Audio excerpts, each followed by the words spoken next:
Good morning, Facebook Live reflectors. I'm sorry this morning I was having technical difficulties on my computer, so I'm doing this by my telephone and hopefully this will work pretty well. So we'll just get going, and here's my candle.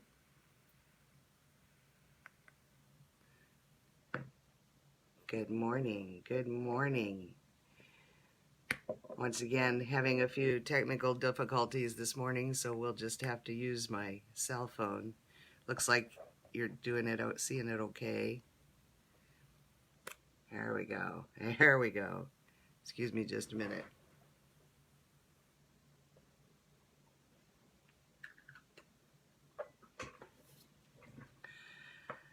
So, this might be the way my day's going to go. So, I'm glad you're with me this morning. Basically, this morning, I wanted to pick up a little bit from yesterday's reading, the gospel reading from yesterday, because I started something in my own head that I want to put into your head, get rid of it out of my head and put it into your head. And that is this idea that that when Jesus talks about dwelling or abiding, as he does often in John, he's really talking about this space that we live in. When we hear that in my Father's house are many, and I grew up with the word mansions, and then it's been retranslated and updated to in my Father's house there are many places of dwelling. And that idea of the dwelling place or the abiding place of God is heaven. So that heaven is literally here. Heaven is in your mind, I guess.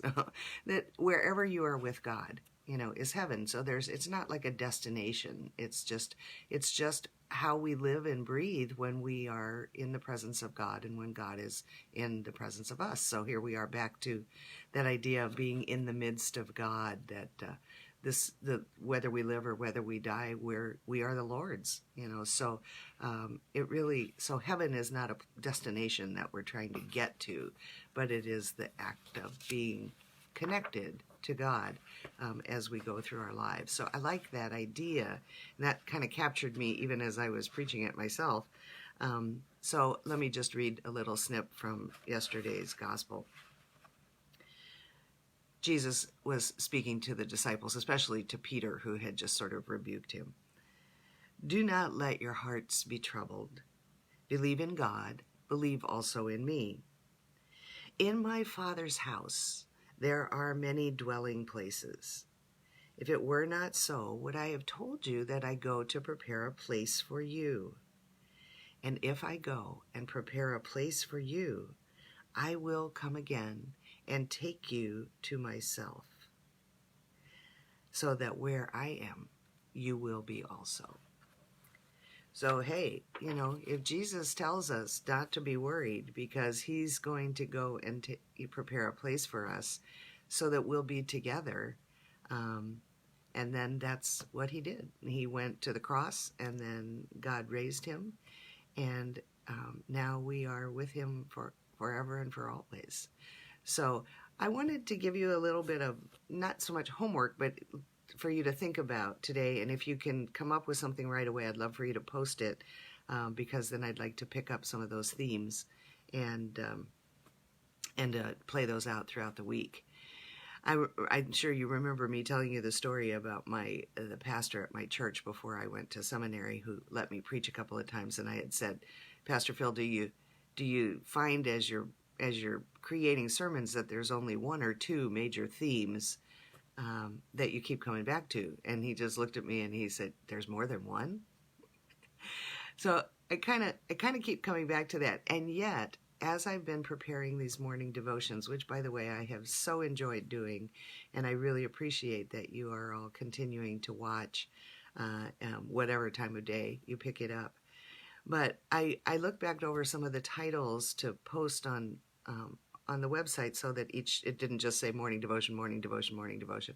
It gave you sort of a theme of what that particular morning's devotion was about.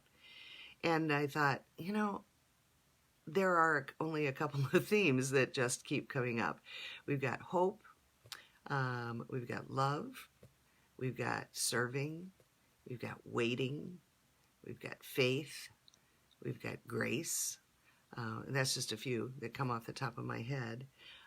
Discipline, so maybe what I thought we would do today, if we just take a little minute to think about if you are now currently in the dwelling place with Jesus during this time with everything that's going on around us, what would be your theme word? Or maybe if it's more fun, what would be your theme song?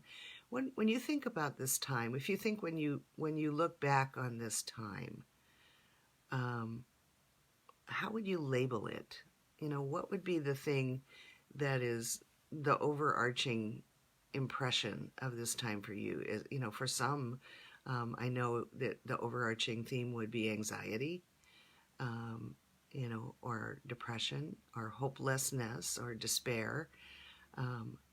Hopefully, and I think most of us are not in those positions, but that those times of panic come, I know.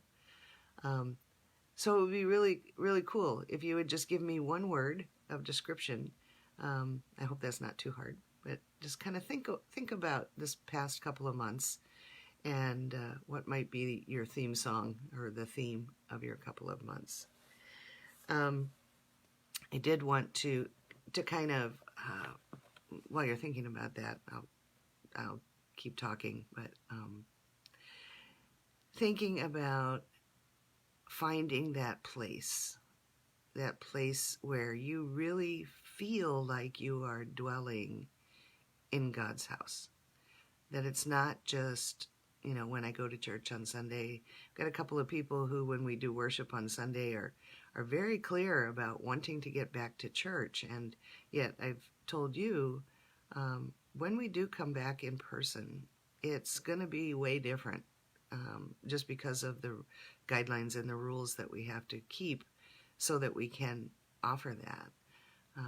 So, going to God's house to be in the presence of God is a wonderful theme, but we are kind of right now in the place like the Jews were when the temple was destroyed. What do we do now? How do we worship? How do we express our faith when the temple is gone? When all the festivals that have marked our year and structured our calendar, how do we move forward when Holy Week is under quarantine? So just kind of wondering about how you're doing. Oh, Sheila, thank you for posting. That's worry. That's probably a good one. Personally, I probably would add stress, although that's not the overarching one for me. I think those of us who, have good solid homes. And Robin says, hello, Robin, says family. That's good. That's good. Good morning, Dan. I'm hoping that, as we kind of come up with this word, that will be a word that, either if it's one that you're concerned about, like if it's a thing that you don't want to be there, then how can you get from that being the word for this time into a word that comforts you? And there's another word, comfort.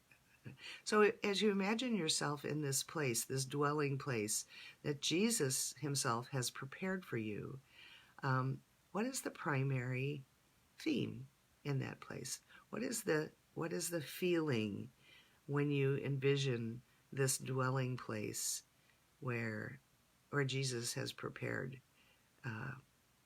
the place where you will abide with Jesus, with God? So what does it feel like? What has it been as we've gone along? So thank you for posting. I'll take some of those and pick up on them, and throughout the week we'll kind of look at some of those. But I wanted to conclude today with one more little prayer. Again, we've been trucking along in Macrina Weeder Care's work, and I think I've heard many of you really enjoy her work. So here is your prayer for today. My Lord, why do I storm heaven for answers that are already in my heart? Every grace I need to love folks well has been given me, needing only my response, my willingness to let your grace grow up in me. Jesus, lead me to the grace-filled shores of myself that are rooted in you, for it is there that you have made your home. Wash these wayward feet of mine. Water the seeds that you have planted. Oh, lead me to the beyond that is within. So there's our thought for the day. To see beyond, to get to the beyond that is within. Not a linear beyond or a date on the calendar or the time when we can go to a restaurant or this, that, or the other thing. But to get to that beyond that is within, that we already know, that we already recognize as a place where God dwells, something that Jesus has planted inside of us. So I hope that you have a wonderful day. I hope that I can figure out what's wrong with my live feed so that I have to do this, and I feel like I'm in a little bitty box looking out at you, but I'm glad you were with me this morning. So have a wonderful May 11th. I hope all of you mothers out there and grandmothers and great-grandmothers had a wonderful, wonderful Mother's Day. Maybe a little more peaceful than you had anticipated, but I hope that you got to be in touch with those that you love. And so at the end of this devotion, I will say, I love you and I miss you, and I hope to see you all again. In the meantime, spend some time with God today. And then tomorrow morning when we come on, post me a word. Okay. Thanks for being with us today. I'll see you tomorrow.